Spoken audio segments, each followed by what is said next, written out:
कितनी बार ऐसा होता है कि यूट्यूब पे कोई पॉडकास्ट सुनते हुए, किसी से बात करते हुए या फिर यूं ही बैठे हुए दिमाग में कोई ऐसा ख्याल आ जाता है जो कि हमारी ज़िंदगी बदल देने की ताकत रखता है। लेकिन फिर हम दिन भर के अपने बाकी के कामों में लग जाते हैं और वो ख्याल वहीं कहीं पे गायब हो जाता है। एक रिसर्च में पता लगा है कि एक एवरेज इंसान के दिमाग में हर रोज़ 6,500 से भी ज़्यादा ख्याल आते हैं। 6,500। अगर हम उसमें से 10 चीज़ें भी याद रख पाएँ तो ये बहुत बड़ी बात होगी।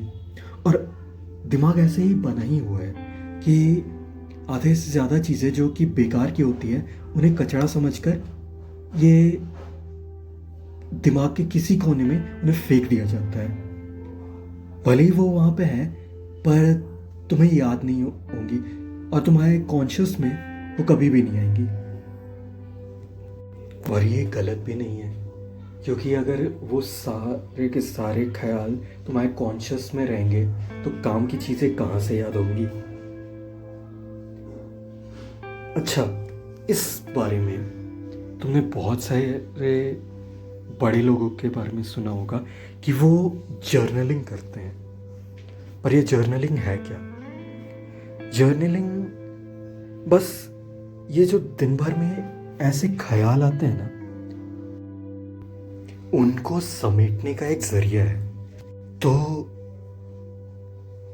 क्या होता है कि लोग अपने लिए एक अलग डायरी रखते हैं जहाँ पर कभी भी उनके दिमाग में कोई बहुत ही बढ़िया सा आइडिया है ना, तो वहाँ पर लिख लेते हैं।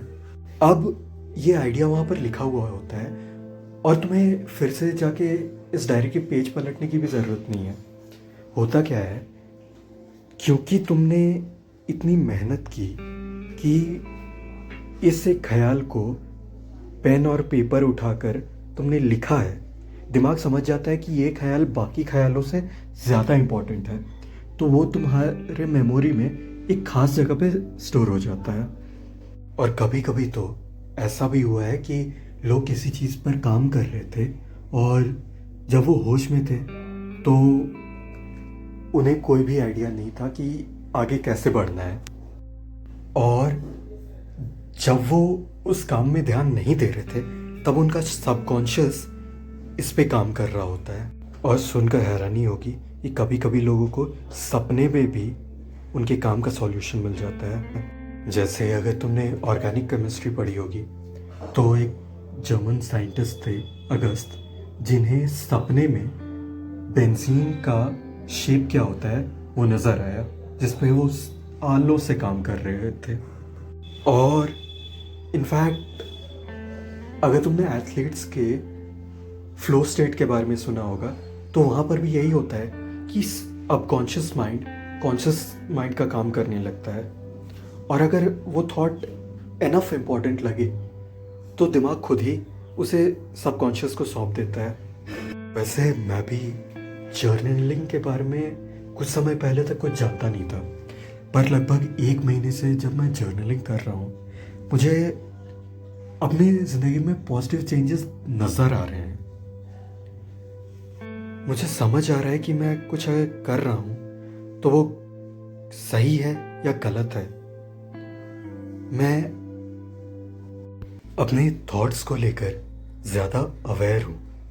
और तो और मुझे किसी और की ज़रूरत नहीं पड़ती है उनको अपनी बातें बताने के लिए, क्योंकि मैं एक डायरी में अपनी बातें लिखकर अपने थॉट्स को वर्बलाइज कर सकता हूँ, जिससे मुझे खुद की ही बातें और ज़्यादा समझ में आती हैं। अजीब सी बात है ना। खैर, मेरी बात छोड़ो, अगर तुम खुद कभी ट्राई करना तो मुझे ज़रूर बताना कि तुम्हारा एक्सपीरियंस कैसा रहा।